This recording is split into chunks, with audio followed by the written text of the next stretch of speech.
Hello friends, welcome to our channel. Today we are going to discuss about the most important chapter of class 9 Geography, India size and location. तो friends चलिए without wasting our time हम लोग चलते हैं आज के topic पे। आज का टॉपिक स्टार्ट करने से पहले we should learn something about geography. तो चलिए फ्रेंड्स हम लोग जानते हैं ज्योग्राफी के बारे में कुछ बातें। तो friends geography it is made by two words geo and another is graphy. Geo का मतलब होता है अर्थ और ग्राफी को ही हम लोग ग्रीक वर्ड में ग्राफन कहते हैं, जिसका अर्थ होता है राइट अबाउट और टू ग्राफ, किसी चीज़ के बारे में लिखना और किसी चीज़ को ग्राफ करना या फिर किसी चीज़ को मेजरमेंट मतलब किसी चीज़ को मापना। तो friends this both words gives the definition of geography.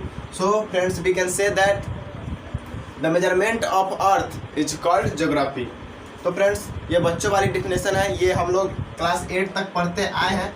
और सो फ्रेंड्स आगे हम लोग चलते हैं नेक्स्ट टॉपिक पे। तो फ्रेंड्स अगला है geography comes from the Greek word ज्योग्राफिया।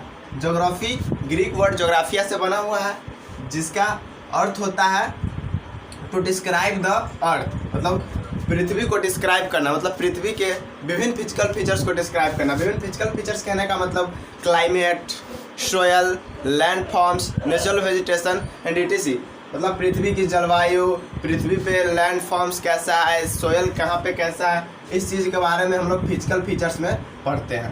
तो नाउ फ्रेंड्स चलिए आगे। Geography is the study of both the physical and human features on the earth. Geography में हम लोग दोनों चीज़ों के बारे में पढ़ते हैं, फिजिकल्स और ह्यूमन फीचर्स पृथ्वी पे जो है वो दोनों चीज़ों के बारे में पढ़ते हैं। फ्रेंड्स हमने अभी जाना फिजिकल फीचर्स क्या होता है, तो अब डिटेल में हम लोग ह्यूमन फीचर्स को जानते हैं। तो ह्यूमन फीचर्स कहने का मतलब friends social, political, economical and cultural characteristics of human is called human features. मतलब सामाजिक, आर्थिक, राजनीतिक और सांस्कृतिक लक्षण को, जिसमें लक्षण मानव के सांस्कृतिक, आर्थिक, राजनीतिक और सामाजिक लक्षण के बारे में जिसमें पढ़ते हैं उसे हम लोग ह्यूमन फीचर्स कहते हैं। मतलब अब इसका डेफिनेशन लिखेंगे तो कुछ यूँ होगा, economical, social, political and cultural characteristics of human is known as human features. तो फ्रेंड्स आई होप कि ह्यूमन फीचर्स और फिजिकल फीचर्स आप लोगों को समझ में आया होगा। तो चलिए आगे चलते हैं।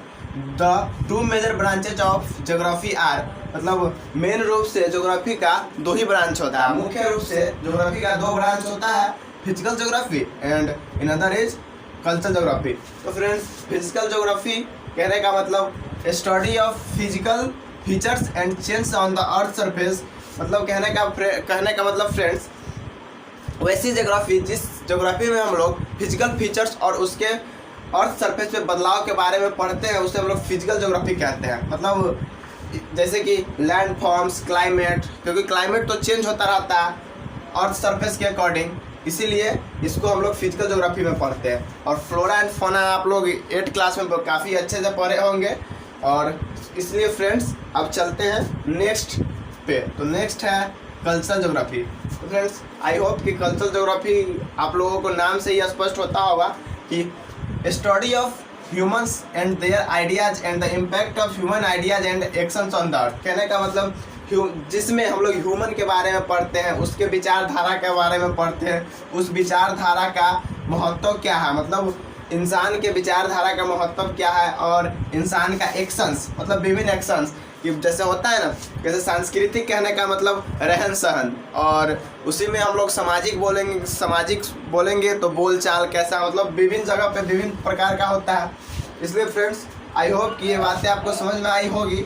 मतलब कल्चर ज्योग्राफी कहने का मतलब वैसी ज्योग्राफी जिसमें हम लोग ह्यूमंस और उनके विचारधारा के महत्व के बारे में पढ़ेंगे, उसे हम लोग कल्चर ज्योग्राफी कहेंगे।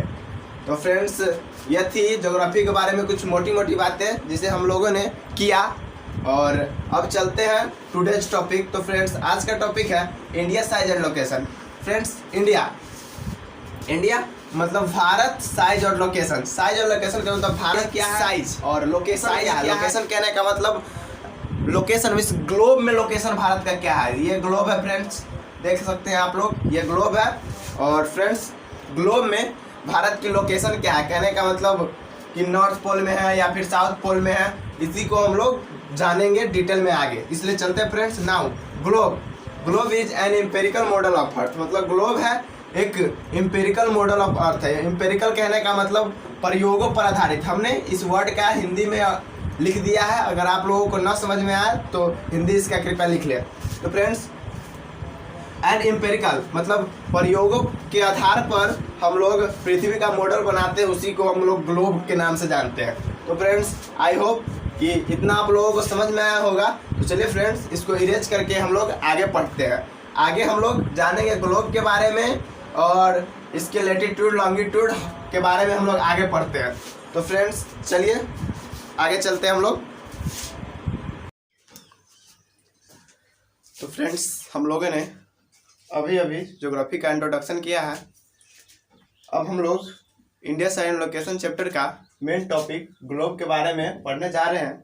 तो फ्रेंड्स हमने आपको अभी बताया ग्लोब क्या होता है, फिर से हम उसी बात को दोहरा रहा हूँ। Globe is an empirical model of earth. हमने अभी अभी आपको एम्पेरिकल का हिंदी मीनिंग बताया। एम्पेरिकल का हिंदी मीनिंग होता है प्रयोगों पर आधारित। तो फ्रेंड्स हम लोग कह सकते हैं कि प्रयोगों पर आधारित जो पृथ्वी का मॉडल बनाते हैं उसे हम लोग ग्लोब के नाम से जानते हैं। तो फ्रेंड्स अब ग्लोब तो हम लोग समझ गए, अब चलते हैं ग्लोब में लेटिट्यूड क्या होता है, लेटिट्यूड कहाँ होता है, इस बात को जानते हैं फ्रेंड्स। लेटिट्यूड का हिंदी मीनिंग अक्षांश होता है। अक्षांश हम लोग हर वर्ड का हिंदी मीनिंग जानते चलेंगे ताकि हम लोगों को समझने में कठिनाई ना हो। तो फ्रेंड्स चलिए लेटिट्यूड क्या होता है जानते हैं। Latitude horizontal imaginary lines drawn on the globe to locate a position on the earth. First of all friends हम लोगों को हॉरिजॉन्टल और वर्टिकल लाइन समझना होगा, तभी हम लोगों को लेटिट्यूड और लॉन्गिट्यूड के बारे में जानने में आसानी होगी। तो फ्रेंड्स हम लोग चलिए जानते हैं लेटिट्यूड और लॉन्गिट्यूड के बारे में। तो उससे पहले हॉरिजॉन्टल लाइन, हॉरिजॉन्टल लाइन आप लोगों को पता होगा कि लेटी हुई लाइनें को हम लोग हॉरिजॉन्टल लाइन कहते हैं और सीधी लाइन को वर्टिकल लाइन कहते हैं। तो फ्रेंड्स ये हुआ, ये लाइन हॉरिजॉन्टल लाइन और ये लाइन हो गया वर्टिकल लाइन। तो फ्रेंड्स हॉरिजॉन्टल लाइन और वर्टिकल लाइन आप लोग समझ गए होंगे आई होप। तो फ्रेंड्स अब चलिए लेटिट्यूड होता है हॉरिजॉन्टल लाइन होता है जो कि ग्लोब में किसी पोजीशन को लोकेट करने के लिए खींचा गया होता है, जो पृथ्वी के विभिन्न लोकेशन को लोकेट करता है। जैसे कि कौन सा स्टेट किस पोजीशन में है, उस लोकेशन को हम लोग लेटिट्यूड के ही मदद से जान पाते हैं। तो फ्रेंड्स अब तो समझ गए होंगे कि लेटिट्यूड का वर्ग क्या होता है। लेटिट्यूड किसी भी देश की पोजीशन के जानने में हेल्प करता है। तो फ्रेंड्स अब तो समझ गए होंगे और ये डिफिनीशन आप लोग लिख सकते हैं। लेटिट्यूड का डिफिनीशन काफ़ी इजी है।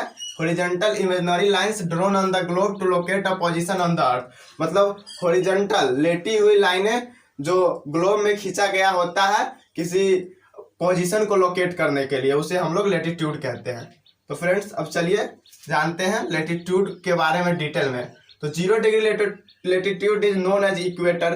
तो फ्रेंड्स फर्स्ट ऑफ ऑल तो ये आप लोगों को पता होगा कि इसे हम लोग इक्वेटर के नाम से जानते हैं। तो इक्वेटर अब क्या होता है, तो 0 डिग्री लेटिट्यूड को ही हम लोग इक्वेटर कहते हैं। तो ये 0 डिग्री लेटिट्यूड है, इसी को हम लोग इक्वेटर बोलेंगे। तो फ्रेंड्स अब चलिए आगे चलते हैं। और ये इक्वेटर पृथ्वी को 2 हाफ्स इक्वल भाग में डिवाइड करता है, एक इधर और एक इधर। तो इक्वेटर समझ गए होंगे आप लोग। अब चलिए हम लोग लॉन्गिट्यूड के बारे में जानते हैं। लॉन्गिट्यूड का हिंदी मीनिंग होता है देशांतर, देशांतर। और अभी हमने आपको हॉरिजॉन्टल और वर्टिकल लाइन बताया। वर्टिकल लाइन मतलब जो सीधी लाइनें होती है उसे हम लोग वर्टिकल लाइन कहते हैं। तो चलिए इसका डिफिनीशन देखते हैं। Vertical imaginary lines drawn on the globe for time calculation is called longitude. मतलब वर्टिकल इमेजिनरी लाइंस ग्लोब में खींचा गया हो, टाइम कैलकुलेशन के लिए खींचा जाता है वर्टिकल इमेजिनरी लाइंस। लॉन्गिट्यूड का इस्तेमाल कहाँ होता है, टाइम पीरियड को जानने में, टाइम कैलकुलेशन या टाइम पीरियड को जानने में। और ये बात भी आपको काफ़ी अच्छे से पता होगा कि हम लोग 60.5 डिग्री लॉन्गिट्यूड बाद जाते हैं तो सीधा समय 30 मिनट के अंतराल से बढ़ जाता है। जैसे कि सपोज दैट अभी हम लोग लॉन्गिट्यूड इस लॉन्गिट्यूड पे है, ये लॉन्गिट्यूड मान लीजिए कुछ भी है, और उससे हम लोग 60.5 डिग्री उधर जाएंगे तो समय सीधा इधर इस लॉन्गिट्यूड से 60.5 डिग्री उधर जाएंगे तो हम लोग समय सीधा 30 मिनट के अंतराल से बढ़ जाएगा। मान लीजिए अभी 7 है तो 7.5 डिग्री उधर जाएंगे तो समय वो क्या हो जाएगा फ्रेंड, 7:30। आ गया समझ में फ्रेंड्स। अब आगे चलते हैं। अब लॉन्गिट्यूड के बारे में डिटेल में जानते हैं। 0 degree longitude is known as prime meridian. मतलब ये और ये दोनों के बीच में जो ये 0 डिग्री लॉन्गिट्यूड है इसे हम लोग प्राइम मेरिडियन के नाम से जानते हैं। अब प्राइम मेरिडियन क्या होता है इसके बारे में आगे जानेंगे। Prime meridian it's Passage through Greenwich city in England. ये प्राइम मेरिडियन जो है वो इंग्लैंड के ग्रीनविच सिटी से पास करता है। अब प्राइम मेरिडियन जान के क्या होता है, 0 डिग्री लॉन्गिट्यूड को ही हम लोग प्राइम मेरिडियन कहते हैं। ये 0 डिग्री लॉन्गिट्यूड है, इसी को हम लोग प्राइम मेरिडियन कहते हैं। और ये प्राइम मेरिडियन कहाँ से गुजरता है, ये इंग्लैंड के ग्रीनविच सिटी से पास करता है, सीधा स्टेट। तो फ्रेंड्स इतने बातें आप लोगों को ग्लोब के बारे में पता चल गया होगा। कोई भी पूछे लेटीट्यूड लॉन्गिट्यूड क्या होता है, आई होप कि आप लोग बता देंगे। और इक्वेटर के बारे में भी आप लोग काफ़ी अच्छे से समझ गए। अब फ्रेंड्स चलिए हम लोग डायरेक्शन के बारे में कुछ जानते हैं। आई होप कि कुछ बच्चों को डायरेक्शन के बारे में पता होगा, पर जिनको नहीं पता है उनके लिए हमने डायरेक्शन भी लिख दिया है। तो फ्रेंड्स इतना तो सबको पता रहता है कि इधर ईस्ट है, इधर वेस्ट है, इधर साउथ है, इधर नॉर्थ है। पर बच्चा कन्फ्यूजन कहाँ हो जाता है जब कोई भी पूछेगा कि नॉर्थ और ईस्ट के बीच में क्या है। तो फ्रेंड्स बहुत बच्चा नहीं बता पाते हैं, लेकिन अब से कोई भी पूछे, अगर पूछेगा कि नॉर्थ और ईस्ट के बीच में कौन सा डायरेक्शन है, तो कौन सा डायरेक्शन है ये फ्रेंड्स, नॉर्थ ईस्ट डायरेक्शन है। इसी तरह से आगे पूछेगा ईस्ट और साउथ के बीच में क्या है, तो फ्रेंड्स साउथ ईस्ट। इसी तरह से कोई अगर पूछेंगे वेस्ट और साउथ के बीच में क्या है, इसी तरह से फ्रेंड आगे चलिए। वेस्ट और नॉर्थ के बीच में अगर कोई पूछेंगे तो हम लोग क्या बोलेंगे, नॉर्थ वेस्ट। क्या बोलेंगे friends, north west. Sorry N छूट गया था। तो फ्रेंड्स आई होप कि इतना समझ में आया होगा। फ्रेंड्स ये ज्योग्राफी का chapter first India as a location का फर्स्ट पार्ट था, and we will try to upload second part very soon. और अगर friends if you are new on my channel then please press the subscribe button and click bell icon button so that you didn't have miss new update notification। तो friends अगर हमारा ये video अच्छा लगा हो तो लाइक कर दे, और कोई भी प्रॉब्लम हो तो कमेंट बॉक्स में कमेंट करके आप पूछ सकते हैं। We will try to give all solution of your problem. Thanks for watching। Bye friends.